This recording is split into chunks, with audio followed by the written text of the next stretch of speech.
welcome out to this edition of the Top 5. Totally excited about it. It's the top 5 movies that were after video games, which is extremely hard for all the wrong reasons, right?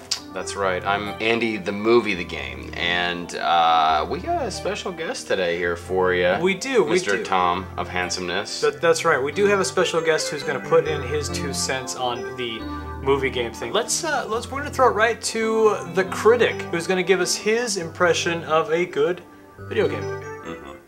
Hello, I'm the Nostalgia Critic. I remember it so you don't have to. And I'm here today to tell you about my favorite video game movie ever.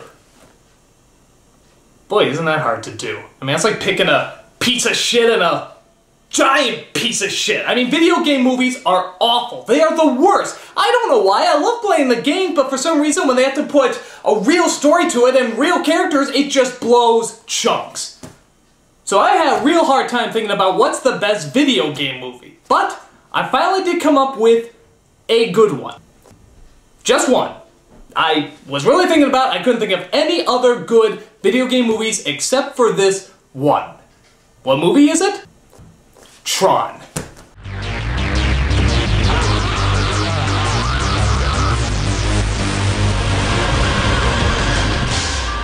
He came here to help us. I'll train you for the games. You gotta be good if you want to survive. I play video games better than anybody. On the other side of the screen, it all looks so easy. Finish the game!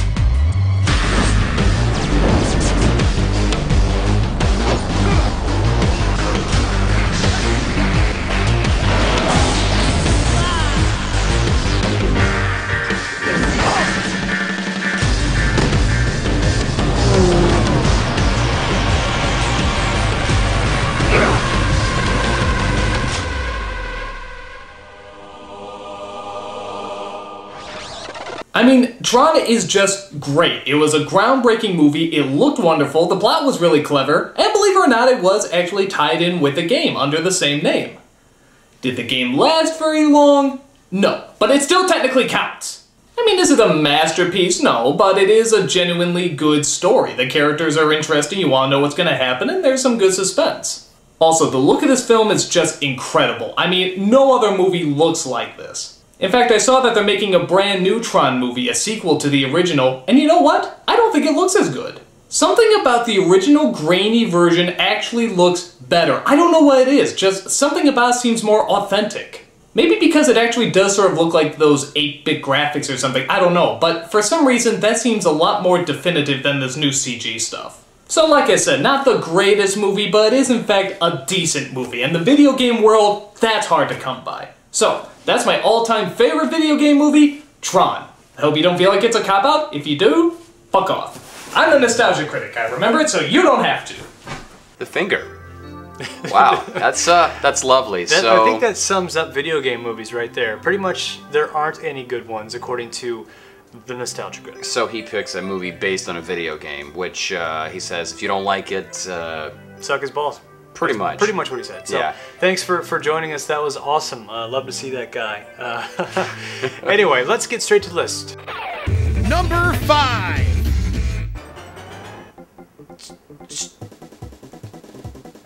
Dead or... No. Number 4.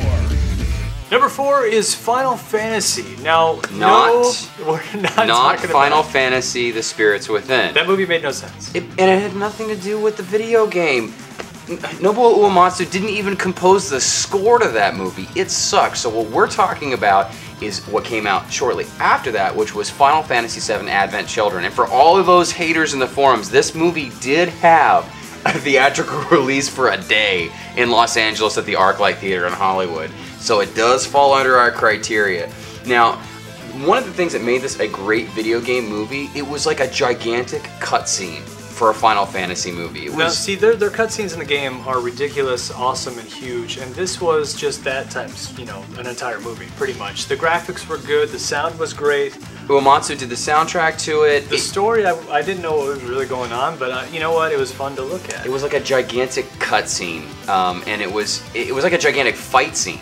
is what it was, because all it was one long huge fight, and it gave you a little bit of stuff from the game. And actually, for those of you who didn't know, this was originally supposed to be the sequel to Final Fantasy VII. It was actually, the movie was only originally 20 minutes long, and they were going to try to make it into the sequel to the game, but they found out that they really just couldn't put it together. So we get Final Fantasy VII Advent Children, which made like $15 million in DVD sales in the United States. So that's pretty good for a movie that only had a small theatrical release. Small theatrical release. At least it made it to theaters. Number 3.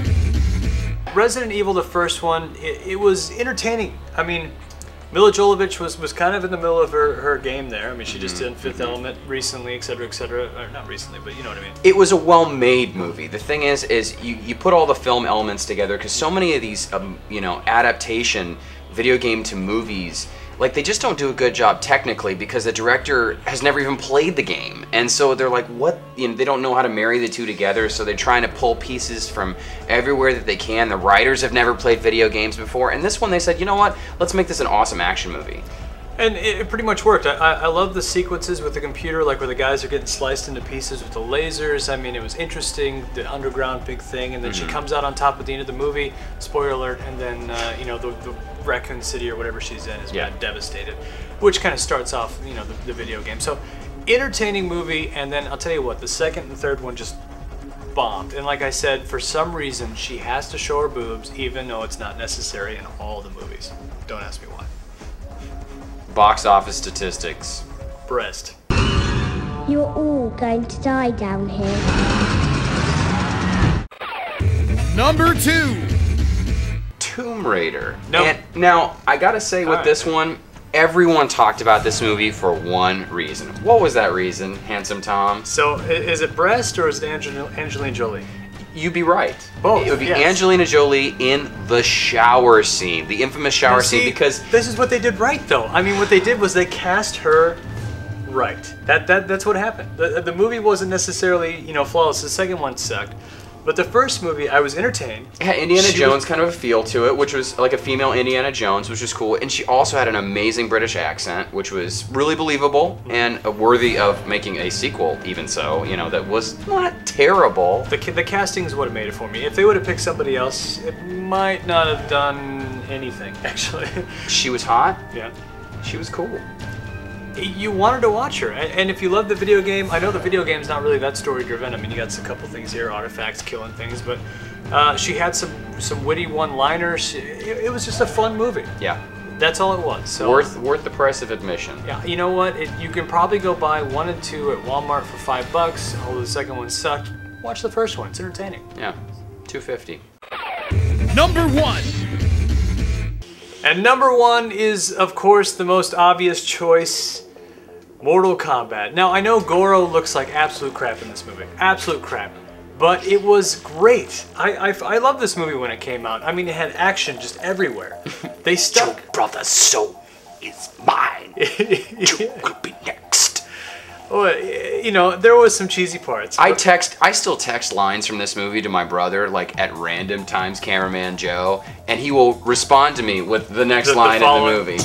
Yeah, you know, for a video game movie, it's very solid. It actually stayed true pretty much to the storyline. I mean, they're all fighting on an island for the planet. How do you make a movie out of a fighting game? Well, they tried to do it in Street Fighter, but the fact that they actually took what is really a fairly plotless video game and turned it into a full movie. And yeah, we knew it was cheesy, but you know, we bought into it. Johnny Cage, he was a cheeseball, but okay, fine, he's a stupid American. He was like the kid from Captain Planet, like the American equivalent of Wheeler. The fight scenes were good. I mean, that black guy from nowhere, the guy who makes the tiger noise, I mean, that guy was cool, even though he wasn't in the video game, but you know, I liked a lot of the small touches. Kano. Yeah, Reptile. Yeah. That didn't make any sense to me, but the music in the movie was great. I mean, for that kind of thing to come out, it should have set the standard for these video game movies to get better. Instead, they've just gone the same route. It doesn't tug on my heartstring, but I mean, it's still. I want to hear everybody else's number ones. Put out what your number 1 is, because the thing it's going to be Mortal Kombat. There's no argument. Yeah, I want to see some people put out some stuff, because Mortal Kombat, for better or for worse, is still the #1 I can still watch it. video game movie. Cheesy lines, bad makeup, I can still watch it and be entertained. Unlike movies I used to watch as a kid, like Mario Brothers or Double Dragon, which is the worst thing ever. Anyway, so that is our top 5 list. Yeah, we'd love to hear what you think because it is a tough list. If now, you a lot of people are going to say Pokemon. What about Pokemon? Well, guess what? It's our list, and we don't watch kids' movies. So, well, see, Pokemon was after our time.